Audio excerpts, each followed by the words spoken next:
Seringkali kita punya cara berpikir yang salah. Kita hanya bisa datang kepada Tuhan kalau kita bersih, kalau kita nggak punya beban. Tapi Yesus sendiri bilang, datanglah kepadaku yang letih lesu dan berbeban berat.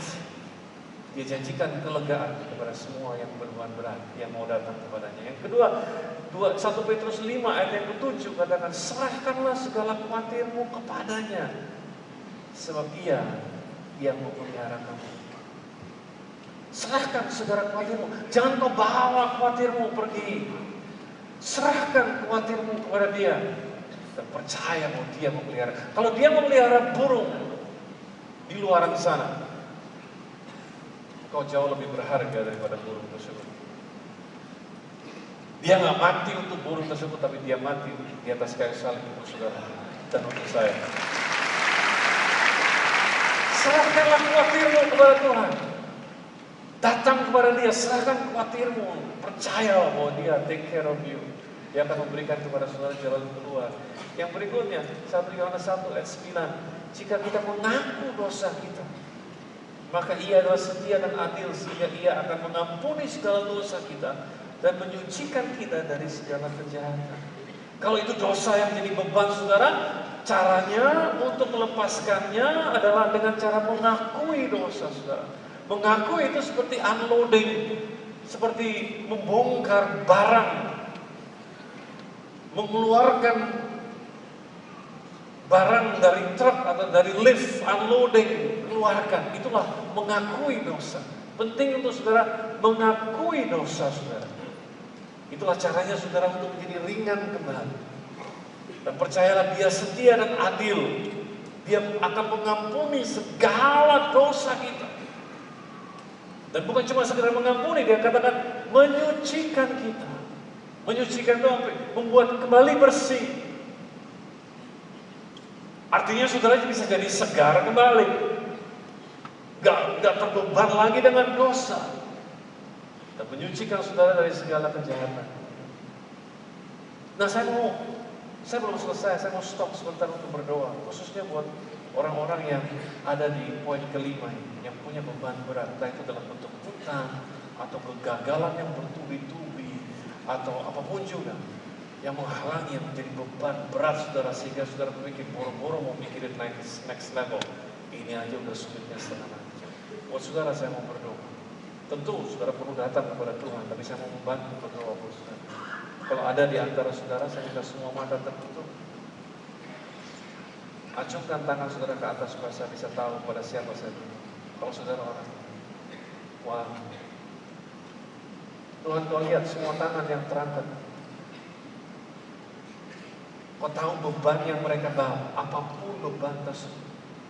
Entah kegagalan masa lalu, entah malu, entah itu dalam bentuk berbagai macam dosa dan kesalahan, entah itu dalam bentuk hutang yang sedang melilit mereka. Aku berdoa Tuhan, anggap ini sebagai suatu cara datang kepadamu. Aku berdoa dalam nama Tuhan Yesus. Berikan kelegaan kepada mereka, berikan jalan keluar kepada mereka. Buktikan bahwa firman-Mu ya dan amin. Dalam nama Tuhan Yesus. Supaya nama-Mu dipermuliakan dalam kehidupan mereka. Supaya mereka tahu punya pengalaman jalan bersama dengan Tuhan. Aku berdoa supaya Kau bukakan pintu-pintu yang tertutup dalam nama Tuhan Yesus. Supaya segala sesuatu yang tadinya tidak mungkin jadi mungkin buat mereka karena mereka percaya kepada-Mu. Dalam nama Yesus aku berdoa. Semua yang percaya kepada amin, amin, amin. Nah, tentu saudara bisa cari alasan-alasan yang lain. Saya akan cuma stop sampai 5 alasan. Sekarang saya akan kasih kepada saudara 4 alasan atau 4 hal yang saudara bisa lakukan. Pertama, apa yang saudara bisa lakukan untuk supaya level up? Pertama, cari lingkungan yang baru. Change your environment. Cari supportive group. Jadi kalau saudara lemah, saudara nggak tahu caranya bagaimana, saudara perlu orang yang bisa angkat saudara, saudara perlu ada orang yang bisa membantu saudara. Halo? Orang-orang yang positif, orang-orang yang bisa jadi kasih support sama saudara. Orang-orang yang bisa lift you up, yang omongannya itu membangkitkan iman saudara. Saudara nggak mau ada di satu tempat di mana begitu saudara ngomong baru saudara bilang, aduh, gue punya cita-cita ini, gue kepengen banget ini, kemudian semua teman saudara menjatuhkan saudara. Kalau itu yang terjadi, no wonder saudara nggak bisa level up. Tapi saudara mau orang-orang yang bisa mengangkat saudara, orang-orang yang bisa cheer you up, orang-orang yang bisa mencarikan jalan buat saudara, orang-orang yang bisa kasih support sama saudara. Kalau saudara nggak tahu menemukan orang-orang seperti itu, cari di date banyak banget orang-orang yang seperti itu, yang bisa support saudara, yang bisa bantu saudara, dan lain sebagainya. Itu sebabnya kenapa that's the good thing about ada kelompok connect group, ada kelompok cell group yang bertumbuh bersama-sama. Sehingga kita bisa saling bantu. Kalau sudah pernah coba ke satu tempat gak cocok, cari tempat lain, ada banyak. Dan benar saya tahu, satu kali mungkin gak bisa terlalu cocok, tapi coba yang lain, karena ada yang banyak, ada banyak yang lain. Sehingga saudara bisa dikuatkan, saudara bisa didoakan, saudara bisa ditolong. Karena ada orang-orang yang dulu mungkin pernah seperti saudara, tapi sekarang sudah tahu jalan keluarnya. Halo? Ya. Cari supportive group yang seperti itu. Tapi kalau saudara bilang, ya susah Pak, saya udah coba kemana-mana, saya nggak bisa. Hei, saya mau kasih tahu. Sebelum saudara cari, jadilah seperti itu lebih dahulu. Jadi orang yang seperti itu lebih dahulu.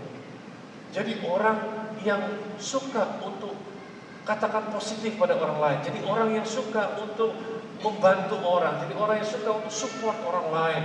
Jadi orang yang suka untuk kasih hal-hal yang positif pada orang lain. Karena pada saat saudara jadi orang seperti itu, maka saudara akan menarik orang-orang yang sama. Karena saudara bergerak pada frekuensi yang sama dengan mereka. Maka dengan segera saudara akan ketemu orang-orang. Tapi kalau saudara tukang gosip, orang-orang yang negatif, look, siapa yang datang kepada saudara? Orang-orang yang sama. Karena apa? Karena saudara bergerak pada frekuensi yang sama dengan mereka. Simple stuff. Yang kedua, cari orang-orang bahkan yang percaya kepada saudara. Meskipun saudara terkadang gak percaya pada dirimu sendiri. Yang kedua, Tuhan bilang, carilah maka kau akan mendapatkan. Mintalah maka akan diberikan kepadamu. Ketuklah pintu maka pintu akan dibuka. Artinya, usaha dong. Jangan cuma berdoa doang. Usaha. Kok kayaknya gak rohani ya itunya pesannya ya. Biasanya pendeta bilang suruh berdoa. Ini yang ngomong Yesus, bukan saya. Cari, dia bilang, maka kau akan mendapatkan. Minta, maka akan diberikan kepadamu. Ketuklah pintu, maka pintu akan dibukakan kepadamu. Seringkali kita malas, kita nggak mau mencari, kita nggak mau mencoba. Expose yourself to the level that you want to achieve. Coba saudara, kadang-kadang yang kita perlu cuman pemandangan. Dr. Dave Martin katakan seperti ini, something has to be seeable before it is believable. And something has to be believable before it's achievable. Sesuatu harus bisa dilihat lebih dahulu, dia bilang, baru kita bisa percaya. Sesuatu harus kita percayai lebih dahulu sebelum kita kemudian bisa mencapainya.